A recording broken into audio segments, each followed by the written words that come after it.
Hello दोस्तों, कैसे हैं आप सब। उम्मीद करती हूँ कि आप लोग अच्छे होंगे और अपनी पढ़ाई अच्छे से कर रहे होंगे। तो दोस्तों, आज हम पॉलिटी की घटना चक्र का चैप्टर शासन प्रणाली से रिलेटेड एमसी के ऊपर डिस्कस करेंगे।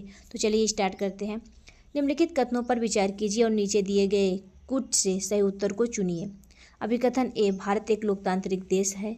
कथन आर, भारत का अपना एक संविधान है। कुट देख लेते हैं तो आपका आंसर हो जाएगा बी। ए और आर दोनों सही हैं, लेकिन आर ए की सही व्याख्या नहीं है। भारत एक लोकतांत्रिक देश है। इसका प्रमाण संविधान की उद्देशिका के प्रारंभिक शब्दों हम भारत के लोग, भारत को संपूर्ण प्रभुत्व संपन्न समाजवादी पंथ निरपेक्ष लोकतांत्रिक गणराज्य बनाने के लिए से संदर्भित होता है। लोकतंत्र शासन का वह स्वरूप होता है जिसमें सभी महत्वपूर्ण निर्णय जनता द्वारा चुने गए प्रतिनिधियों द्वारा संयुक्त रूप से किए जाते हैं। भारत में भी शासन के लोकतांत्रिक रूप को अपनाया गया है। भारत का अपनी लिखित संविधान है, जो विश्व का सबसे बड़ा लिखित संविधान है। अतः अभिकथन ए और कथन आर दोनों सही हैं, किंतु आर ए की सही व्याख्या नहीं है। निम्नलिखित में से कौन सुशासन की विशेषता नहीं है? तो आपका हो जाएगा आंसर डी, लाल फीता शाही। लाल फीता शाही सुशासन की विशेषता नहीं है, जबकि हिस्सेदारी, जवाबदेही, पारदर्शिता, कानून का निर्णय, सर्वसम्मति से निर्णय लेना, दक्षता एवं प्रभावशीलता आदि सुशासन की विशेषता हैं। कल्याणकारी राज्य का उद्देश्य है, तो आपका हो जाएगा आंसर बी, कमजोर वर्गों के कल्याण का प्रबंध करना। कल्याणकारी राज्य नागरिकों के, विशेष रूप से कमजोर वर्ग के नागरिकों के सामाजिक आर्थिक विकास के सतत प्रयत्नशील रहता है। नागरिकों का वह वर्ग जो सामाजिक आर्थिक रूप से सुदृढ़ है, अपना कल्याण स्वयं कर सकता है। उसे भी किसी विशेष संरक्षण की आवश्यकता नहीं होती है। यह कारण है कि भारत में मलाईदार परत को, आर्थिक पिछड़ों में अगड़ों को लोक नियोजन में आरक्षण प्रदान नहीं किया गया है। हाल ही में शुरू हुई प्रधानमंत्री किसान समृद्धि योजना भी सभी किसानों के लिए नहीं, बल्कि सिर्फ छोटे किसानों के लिए है। संघ सरकार और राज्य सरकार द्वारा चलाई जा रही अन्य विभिन्न विशेष योजनाओं के लक्षित नागरिकों समूहों की पहचान से भी यह स्पष्ट होता है कि कल्याणकारी राज्य की अवधारणा के केंद्र में वंचित वर्ग ही हैं। राज्य हर जगह है, यह अंतराल शायद ही कोई छोड़ता है। यह वक्तव्य की धारणा की व्याख्या करता है। तो आपको हो जाएगा आंसर ए, कल्याणकारी राज्य। राज्य हर जगह है, यह अंतराल शायद ही कोई छोड़ता है। यह वक्तव्य कल्याणकारी राज्य की अवधारणा की व्याख्या करता है। कल्याणकारी राज्य की सरकार समग्र विकास और प्रगति की व्यापक और अधिक धनात्मक आवश्यकताओं से संदर्भित होकर कार्य करती है तथा मात्र शांति बनाए रखना, विवादों का समाधान और आवश्यक सेवाओं को उपलब्ध कराने तक ही उनका कार्य सीमित नहीं होता है। निम्नलिखित में से कौन सा एक भारतीय संविधान का दर्शन नहीं है? तो आपका हो जाएगा आंसर डी, साम्यवादी राज्य। भारतीय संविधान में कल्याणकारी राज्य, समाजवादी राज्य, राजनैतिक समानता, न्याय, पंथ निरपेक्ष लोकतांत्रिक गणराज्य आदि दर्शनों को आत्मसात किया गया है, किंतु साम्यवादी राज्य के दर्शन का उल्लेख संविधान में नहीं किया गया है। समाजवादी राज्य एवं राजनैतिक समानता, न्याय का उल्लेख हम उद्देशिका में मिलता है। कल्याणकारी राज्य का दर्शन संविधान के भाग 4 में राज्य के नीति निर्देशक तत्व के अंतर्गत सन्निहित है। निम्नलिखित कथनों में से कौन सा सही है? तो आपका हो जाएगा आंसर डी, भारत एक संसदात्मक प्रजातंत्र है। भारत में संसदात्मक प्रजातंत्र को अपनाया गया है। संसदात्मक प्रजातंत्र में शक्ति मूलतः जनता में निहित होती है। संसद में जनता के द्वारा चुने गए प्रतिनिधि शासन सत्ता का संचालन करते हैं। भारत में राजनीतिक सत्ता का प्रमुख स्रोत कौन है? तो आपका हो जाएगा आंसर ए, जनता। भारत में राजनीतिक सत्ता का प्रमुख स्रोत देश की जनता है, क्योंकि भारत का संविधान आरंभ होता है हम भारत के लोग। साथ ही भारत एक लोकतंत्रात्मक राज्य है, अर्थात भारत में राजसत्ता जनता में निहित है। जनता को अपने प्रतिनिधि निर्वाचित करने का अधिकार है, जो जनता के स्वामी न होकर सेवक हैं। निम्नलिखित में से कौन एक अध्यक्षात्मक शासन प्रणाली का आधारभूत तत्व है? तो आपका हो जाएगा आंसर बी, एकल कार्यपालिका। अध्यक्षात्मक शासन प्रणाली का आधारभूत तत्व है एकल कार्यपालिका। एकल कार्यपालिका, इसमें सत्ता केंद्रीकृत होती है। निम्नलिखित में से कौन सा सही है? अध्यक्षात्मक शासन प्रणाली की विशेषता है? तो आपको हो जाएगा आंसर डी, ऊपर वर्णित सभी तथ्य सही हैं, यानी आपका ए, बी और सी तीनों सही हो जाएंगे। अध्यक्षात्मक शासन प्रणाली की विशेषता है कि कार्यकारिणी का प्रमुख राष्ट्रपति होता है। राष्ट्रपति अपने मंत्रिपरिषद का चयन स्वयं अपने विवेक से करता है तथा राष्ट्रपति व्यवस्थापिका संसद को भंग नहीं कर सकता है। अतः उपयुक्त तीनों विकल्प के कथन सही हैं। अध्यक्षात्मक शासन का उदय सर्वप्रथम किस देश में हुआ? तो आपका हो जाएगा आंसर डी, संयुक्त राज्य अमेरिका।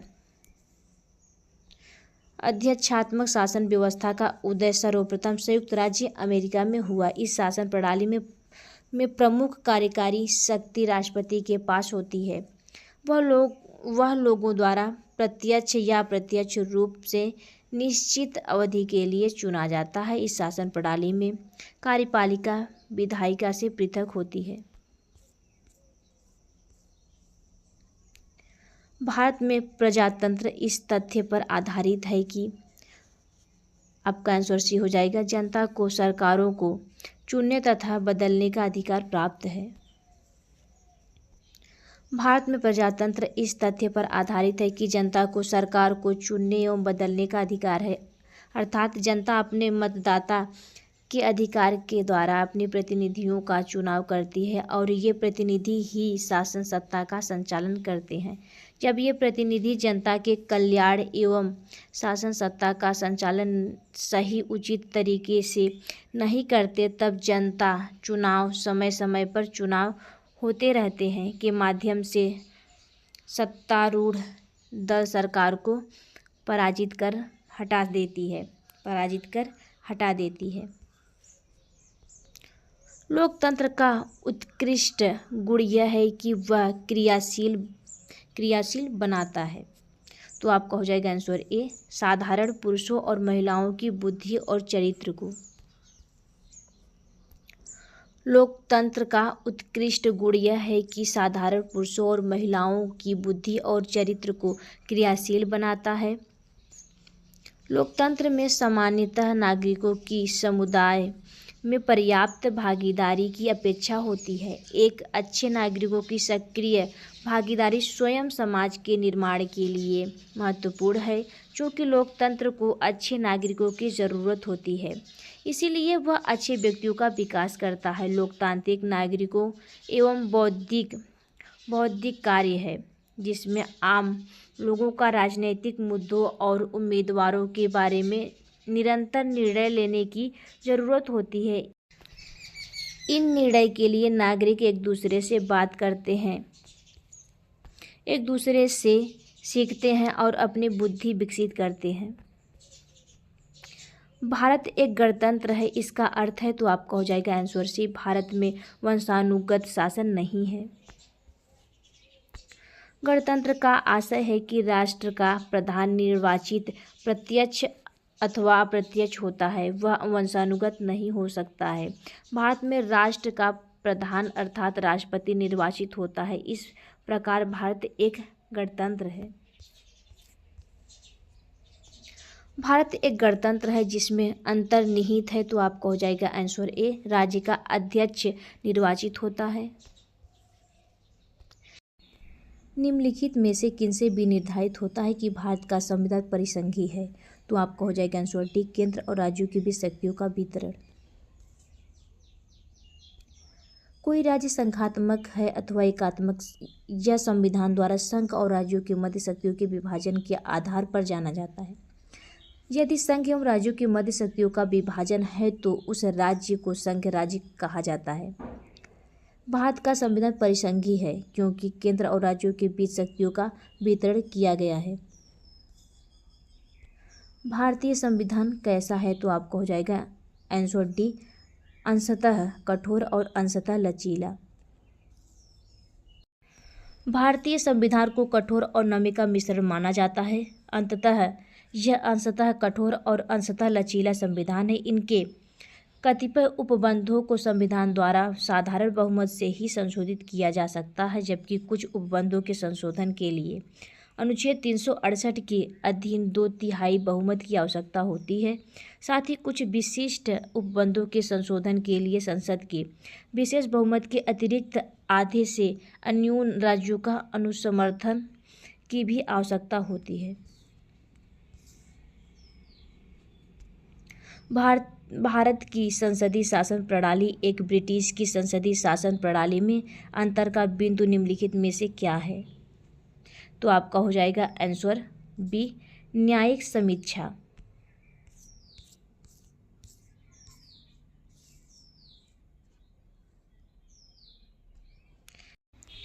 ब्रिटिश संसद की लिखित संविधान के अभाव में संप्रभु निकाय है, जबकि भारतीय संविधान की शक्तियां एवं कार्यपालिका संविधान की सीमाओं के अधीन है, जिनकी न्यायिक समीक्षा की जा सकती है।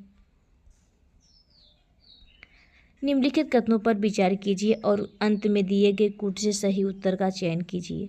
कथन ए, भारत के संविधान में एक संघीय प्रणाली का प्रावधान है। कारण आर, उसने एक बहुत शक्तिशाली केंद्र की रचना की है।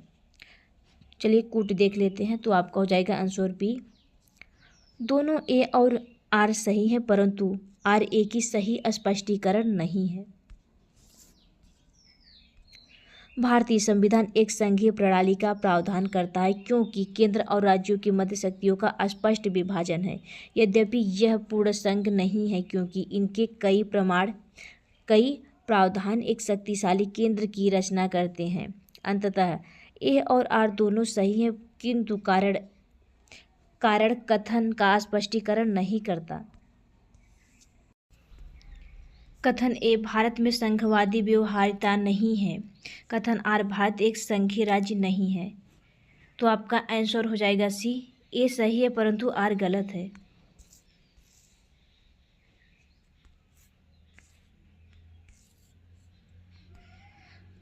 भारतीय राज्य व्यवस्था में निम्नलिखित में से कौन सी अनिवार्य विशेषता है जो यह दर्शाती है कि उसका स्वरूप संघीय है, तो आपका हो जाएगा आंसर ए, न्यायपालिका की स्वतंत्रता सुरक्षित है।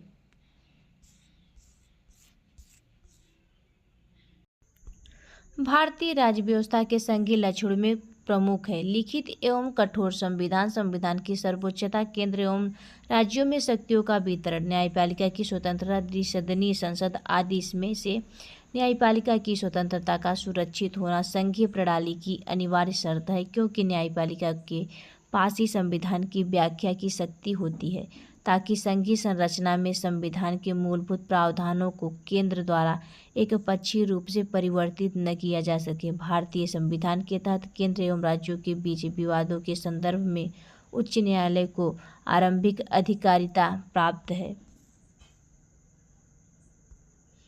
ज्ञातव्य है कि भारतीय संविधान के उच्च सदन राज्यसभा में राज्यों संगठन इकाइयों के निर्वाचित प्रतिनिधि होना भी भारतीय राज्य व्यवस्था के संघीय स्वरूप को दर्शाता है।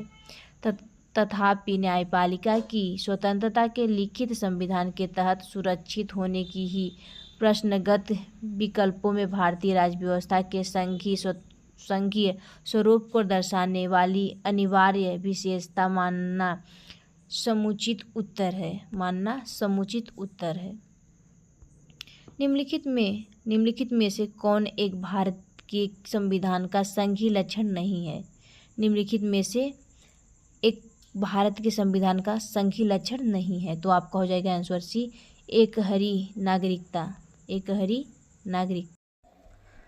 एकल नागरिकता भारत के संविधान का संघीय लक्षण नहीं है। भारतीय संविधान में एकात्मक और संघात्मक दोनों ही विशेषताएं मौजूद हैं।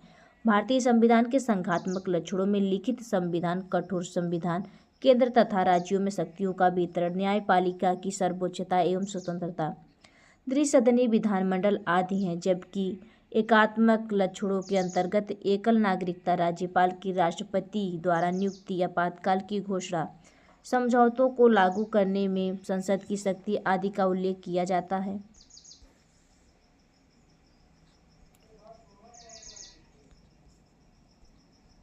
भारतीय संघीय व्यवस्था में कौन से एकात्मक तत्व पाए जाते हैं? चलिए देख लेते हैं। तो आपका हो जाएगा राज्यपाल की नियुक्ति, राज्य विधेयकों पर राष्ट्रपति की स्वीकृति, और आपका हो जाएगा संवैधानिक संकट। इसलिए आपका आंसर डी हो जाएगा। विकल्प डी सही उत्तर है। दिए गए सभी तत्वों में से क्रम संख्या 4, 6 एवं 7 पर उल्लिखित तत्व ही भारतीय परिसंघीय व्यवस्था के एकात्मक तत्व है। क्रम संख्या 1, 2 एवं 3 में उल्लिखित सभी तत्व परिसंघीय व्यवस्था के अनिवार्य तत्व हैं। क्रम संख्या 5 में उल्लिखित तत्व को यदि हम शक्ति के विभाजन के पर्यायवाची के रूप में ले तो वह तत्व परिसंघीय व्यवस्था का कारण तत्व अर्थात सर्वाधिक आधारभूत तत्व है। परिसंघीय व्यवस्था के अन्य सभी तत्व इसी तत्व से निकले हैं। हमारी राज्य व्यवस्था आधारभूत रूप से परिसंघीय है, परंतु वह संघ सरकार की तरफ झुकी हुई है। राज्यपाल की नियुक्ति एवं अन्य कतिपय उपबंध राज्यों में संवैधानिक तंत्र की विफलता संबंधित उपबंध अनुच्छेद 365 एवं 357 समवर्ती सूची और उसमें प्रगणित विषय पर संघ की अध्यारोपी विधायी शक्ति अनुच्छेद 254 राज्यों का नाम और भूगोल, राज्य क्षेत्र बदलने की संसद की शक्ति अनुच्छेद 3 से 4 राज्यों की कमजोर वित्तीय शक्तियां, संविधान संशोधन में राज्यों की अपेक्षाकृत निर्बल भूमिका अनुच्छेद 368, अखिल भारतीय सेवा संबंधी संवैधानिक व अन्य विधि उपबंध, राज्यसभा में राज्यों का असमान प्रतिनिधित्व और संबंधित राज्य का हित सुनिश्चित करने में राज्यसभा की कमजोर भूमिका जैसे संवैधानिक लक्षण हमारी राज्य व्यवस्था के एकात्मक तत्व हैं, जिसके कारण हमारा संविधान पूर्ववर्ती परिसंघीय संविधानों से सुभिन्न हो जाता है। इनमें से कौन सा भारतीय संघीय व्यवस्था में एकात्मक तत्व है? तो आपका हो जाता है राज्यपालों की नियुक्ति, राज्यसभा में असमान प्रतिनिधित्व, और आपका हो जाएगा अखिल भारतीय सेवाएं। इसलिए आपका आंसर हो जाता है बी।